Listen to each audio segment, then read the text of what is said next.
எல்லோருக்கும் வணக்கம். Welcome back to my channel. Tuesday morning இது. டியூஸ்டே மார்னிங் பார்த்திங்கன்னா as usual lunch box recipe தான் இன்றைக்கி ஷேர் பண்ண போகிறேன். நான் லஞ்ச் பாக்ஸ்க்கு ரெடி பண்ணிகிட்ருக்கேன். மதியம் லஞ்சுக்கு நான் ஃபஸ்ட்டு ரைஸ் தான் வைக்கிறேன். ஏன்னா இன்றைக்கி கேப்சிகம் ரைஸ் தான் பசங்களுக்கு லஞ்சு கட்ட போகிறேன். ஸோ கலந்து சாதம் கட்டுறதுக்குனாலே ஃபஸ்ட்டு ரைஸ் வச்சு நம்ம அது ப்ரெஷர் அடங்கினதுக்கப்புறம் நல்லா ஒரு தட்டில் எடுத்து போட்டு சூடு ஆறுனதுக்கப்புறம் தான் நம்ம சாதம் கலரணும். அப்போ தான் சாதம் உடையாமல் வரும். அதுக்காக இப்போ நான் காலிஃப்ளவர் பார்த்திங்கன்னா நேற்று நைட்டே வந்து க்ளீன் பண்ணி எடுத்து வச்சுருந்தேன் ஃப்ரிட்ஜில். மார்னிங் வந்து சுடு தண்ணியில் ஒரு 5 நிமிஷம் போட்டு எடுத்துகிட்டு அதுக்கப்புறம் மசாலா போட்டு பரட்டி வச்சிடலாம். காலிஃப்ளவர் 65 தான் இப்போ பண்ண போகிறேன். நல்லா பெஸ்ட்டு காம்பினேஷன். நீங்கள் கேப்சிகம் ரைஸுக்கும் காலிஃப்ளவர் 65 ரொம்ப நல்லாயிருக்கும். மசாலாவுக்கு பார்த்திங்கன்னா வந்து ஒரு 2 டீஸ்பூன் மாதிரி ஜிஞ்சர் கார்லிக் பேஸ்ட்டு, இஞ்சி பூண்டு பேஸ்ட்டு, அதிலே வந்து உப்பு, தேவையான அளவு உப்பு, காரத்துக்கு வரமிளகாய் தூள் 2 டீஸ்பூன், 2 டீஸ்பூன் தனியாத்தூள், அதுக்கப்புறம் கொஞ்சமாக ஜீரகப்பொடி, கொஞ்சம் மிளகுத்தூள். ஜீரகப்பொடி பார்த்திங்கன்னா ஒரு 3/4 டீஸ்பூன் மாதிரி கூட போட்டுக்கோங்க, நல்லாயிருக்கும் இதுக்கு. அப்புறம் கொஞ்சமாக கரம் மசாலா, மஞ்சப்பொடி, அதுக்கப்புறம் நான் வந்து பெருஞ்சீரகம் பொடி, சோம்பு தூளும் கொஞ்சம் ஆட் பண்ணியிருக்கேன். பட் அது ஆப்ஷனல் தான். அப்புறம் கடலை மாவு பார்த்திங்கன்னா ஒரு 2 டேபிள் ஸ்பூன் மாதிரி கடலை மாவு. இதை நீங்கள் வீட்டில் சூடாக நம்ம சாப்பிட்றோம் அப்படின்னா நீங்கள் வந்து 1 டேபிள் ஸ்பூன் மாதிரி கார்ன்ஃப்ளவரும் ஆட் பண்ணிக்கலாம். கார்ன்ஃப்ளவர் போட்டால் கொஞ்சம் முறுமுறுன்ட்டு வரும் அதுக்காக. பட் இது எனிவே சூடாரி தான் குழந்தைங்க சாப்பிட்டு போகிறதால நான் அதை கார்ன்ஃப்ளவர் அவாய்ட் பண்ணிவிட்டேன். வெறும் கடலை மாவு மட்டும் நல்ல ஒரு பைண்டிங்காக மட்டுமே ஆட் பண்ணியிருக்கேன். நம்ம காலிஃப்ளவர் பக்கோடா மாதிரி நிறைய மாவு மேலே லேயர் தெரிகிற மாதிரி பண்ண போகிறதில்ல. அது போட்டால் அது காலிஃப்ளவர் பக்கோடா. நம்ம நிறைய கடலை மாவு கரைச்சிட்டு அதில் முக்கி போட்டால். ஸோ இது வந்து அப்படி கிடையாது. 65 அப்படிங்கிறதால ஒரு கோட்டிங், நல்லா பைண்டிங்கான ஒரு கோட்டிங் வரணும் மசாலாவோடு சேர்ந்து அப்படிங்கிறதுக்காக 2 டேபிள் ஸ்பூன் மாதிரி கடலை மாவு போட்டால் போதும். இப்போ வந்து நான் சட்னி, மார்னிங் பிரேக்ஃபாஸ்ட்டுக்கு புதினா சட்னி ரெடி பண்ணிகிட்ருக்கேன். 1 டீஸ்பூன் உளுத்தம்பருப்பு, 1 டீஸ்பூன் கடலைப்பருப்பு, 3 பச்சை மிளகா, 2 பல் பூண்டு, அதுலேயே வந்து ஒரு கையளவு கொத்தமல்லி, ஒரு கையளவு புதினா. இதை நல்லா வதக்கிட்டு புளி வச்சு, கொஞ்சோண்டு புளி அதை மட்டும் வச்சு, அதுக்கப்புறம் தேங்காய் ஒரு 1/2 கப் வச்சு அரைச்சி எடுத்துட வேண்டியதான். குயிக்காக ஒரு புதினா சட்னி நல்லாயிருக்கும். இது தோசை இட்லிக்கு. மார்னிங் பிரேக்ஃபாஸ்ட் தோசையும் புதினா சட்னியும் தான். இப்போது வந்து நம்ம கேப்சிகம் ரைஸ் பார்த்துக்கலாம். ரொம்ப சிம்பிள். ஒரு கடாயில் எண்ணெய், ஜீரகம் தாளிச்சிட்டு, பட்டையோட ஃப்ளேவர் ரொம்ப நல்லாயிருக்கும் கேப்சிகம் ரைஸ்க்கு. ஒரு 3 துண்டு மாதிரி பட்டை போட்டிருக்கேன். ஒரு 2 லவங்கம், அது கூடவே வந்து 2, 3 பல் பூண்டு நறுக்கி போட்டிருக்கேன் சும்மா நீல வாக்கில். அதுக்கப்புறம் 2 காஞ்ச மிளகா, அதுக்கப்புறம் 2 மீடியம் சைஸ் வெங்காயம் நல்லா நீட்டாக பிரியாணிக்கு கட் பண்ணுற மாதிரி கட் பண்ணி போட்டிருக்கேன். அவ்வளோதான். ஜிஞ்சர் கார்லிக் பேஸ்ட் யூஸ் பண்ணாதீங்க. பூண்டு ஃப்ளேவர் மட்டும்தான் கேப்சிகம் ரைஸ்க்கு நல்லாயிருக்கும். அதனால் பூண்டு நல்லா நீங்கள் தட்டி கூட போட்டுக்கலாம். 1 2 தட்டி கூட போட்டுக்கலாம், நல்லாயிருக்கும்.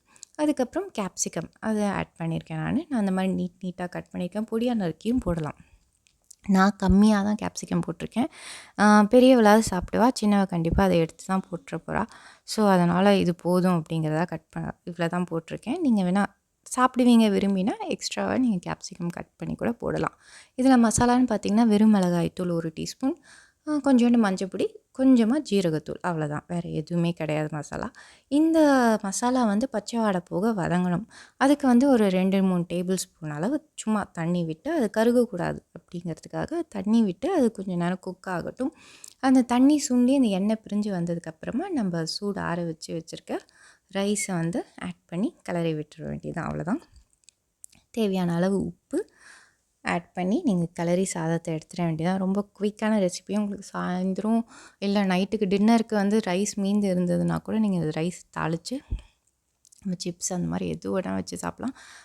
குயிக்காக ஒரு 5 மினிட்ஸில் ரெடி பண்ணலாம். பட் ரொம்ப ஃப்ளேவர்ஃபுல்லாக இருக்கும். கேப்சிகம் ஜென்ரலி அதுக்கு ஒரு நல்ல, அது எதில் போட்டாலும் நம்ம கிரேவிலையோ எதில் யூஸ் பண்ணாலும் அதுக்குன்னு ஒரு தனி ஃப்ளேவர் இருக்குது. ரொம்ப ஸ்ட்ராங்கான ஃப்ளேவரும் கூட. ஸோ கேப்சிகம் ரைஸ் நீங்கள் இந்த மாதிரி பண்ணும்போது ரொம்ப நல்லாயிருக்கும். நீங்கள் ட்ரை பண்ணி பாருங்கள். அவ்வளோதான். குயிக்காக ஒரு கேப்சிகம் ரைஸ் ரெடி.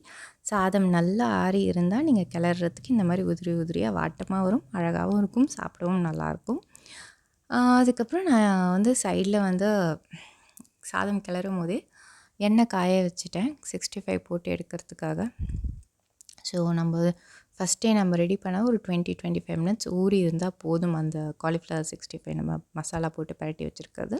அதுக்கப்புறம் நம்ம 65 போட்டு எடுத்துடலாம். நீங்கள் வந்து நான் மசாலா போடும்போது நான் வந்து கலருக்கு எதுவுமே ஆட் பண்ணல. பொதுவாக குழந்தைங்களுக்கு நம்ம வீட்டில் சமைக்கிறோங்கும்போது நீங்கள் வந்து கலருக்காக எதுவுமே ஆட் பண்ணாதது தான் பெட்டர்.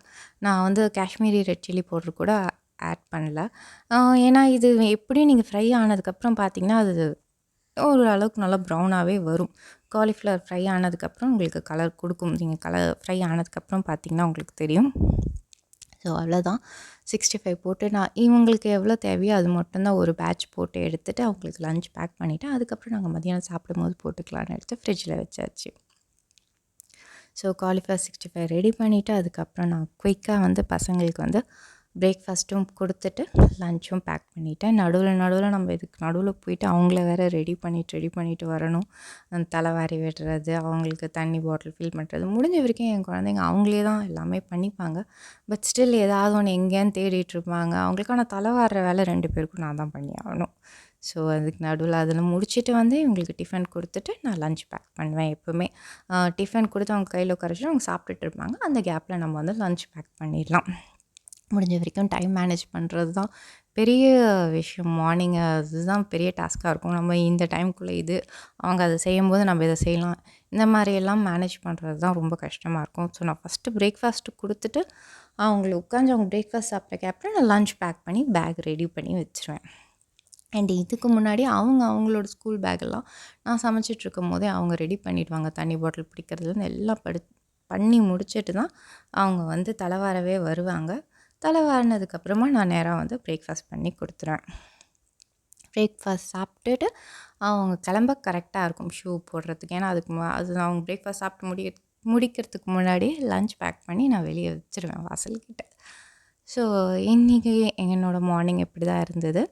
அண்டு இந்த வீடியோ வந்து என்னோடய ரெசிபீஸ்லாம் உங்களுக்கு பிடிச்சிருக்குன்னு நினைக்கிறேன். கண்டிப்பாக சப்ஸ்கிரைப் பண்ணி சப்போர்ட் பண்ணுங்கள். இன்றைக்கி லஞ்ச் பாக்ஸ் பார்த்திங்கன்னா கேப்சிகம் ரைஸ், காலிஃப்ளவர் 65, அதுக்கப்புறம் ஸ்நாக்ஸுக்கு ஆப்பிள் இதுதான் வச்சுருந்தேன்.